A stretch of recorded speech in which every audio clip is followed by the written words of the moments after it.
we didn't know that this was going to happen, right? Because there were only two ways to get Joe Biden to leave. One, which he did, which was announce it, or two, force the 25th Amendment, and we never thought that it would get to that point and go down that path. There was this pressure campaign that was building. Nancy Pelosi, Chuck Schumer, Hakeem Jeffries, Barack Obama, and that seemed to be, correct me if I'm wrong, sort of the tipping point here as they were allowing for Democrats to come out one after the next to speak out against the idea of President Biden going forward. A most remarkable game of chicken, where you have Joe Biden says, I'm not leaving, only the good Lord Almighty could come down here and tell me not to run, and maybe I'd listen to him and nobody else. And Democrats went to him privately, powerful Democrats, the people that you just mentioned, went to him privately and said, Mr. President, we love you, leave a hero, it's time to go. No, no, no, I'm not going. So then, what did they do? They leaked. They leaked those conversations that they had to increase the pressure. And Biden said, no, no, no.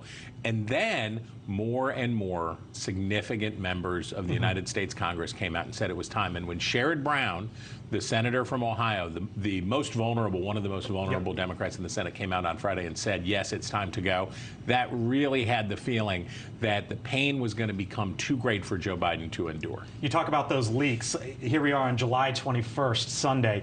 I can take you back to Wednesday, July 10th, and that is when all of this really broke open, Chris, because on that day you had a story in Axios. Chuck Schumer open to the idea, or at least warming to donors in the idea of President Biden stepping aside.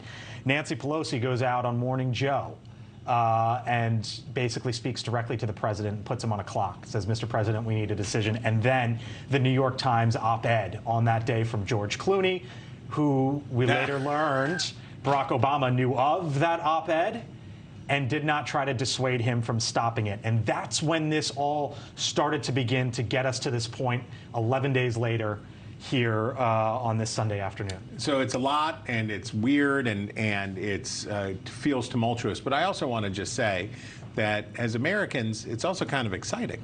This is how our system works. This is not our system breaking down. This is how our system works. We have these parties for a reason. We don't use them very often, but we have these parties for a reason, and it's to do this work.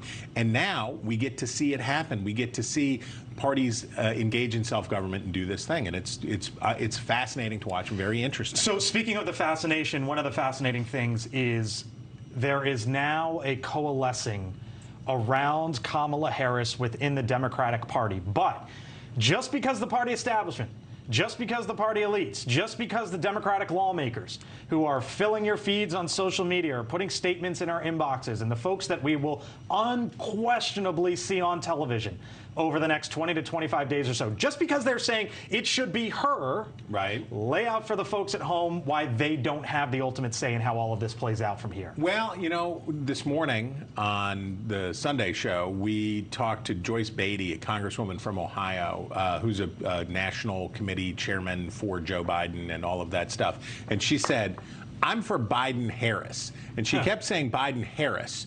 And I said, there's a lot of Harris in your Biden here, Congresswoman. Right. What are you trying to say? In talking to other influential members of the Congressional Black Caucus and other factions inside the Democratic Party, a lot of what's been happening behind the scenes for Democrats in the past week has been, we're going to stay with Joe Biden until we feel very certain that Kamala Harris is going to get this gig. So you mentioned Kamala Harris. I was just handed a statement from Vice President Kamala Harris. It's lengthy. The top of it, she says all the things that you would expect a vice president to say of the president for which they serve and for which she has been the side of for 3.5 years now. But so I want to start by reading the end of this, saying, quote, I am honored to have the president's endorsement, and my intention is to earn and win this nomination. There you go. Over the past year, I have traveled across the country, talking with Americans about the clear choice in this momentous election, and that is what I will continue to do in the days and weeks ahead. I will do everything in my power to unite the Democratic Party and unite our nation, to defeat Donald Trump and his extreme Project 2025 agenda. We have 107 days until Election Day. Together we will fight, and together we will win. Thank you for watching. Go to newsnationnow.com to find News Nation on your television provider. And don't forget to click the red subscribe button below to get more of News Nation's fact-driven, unbiased coverage.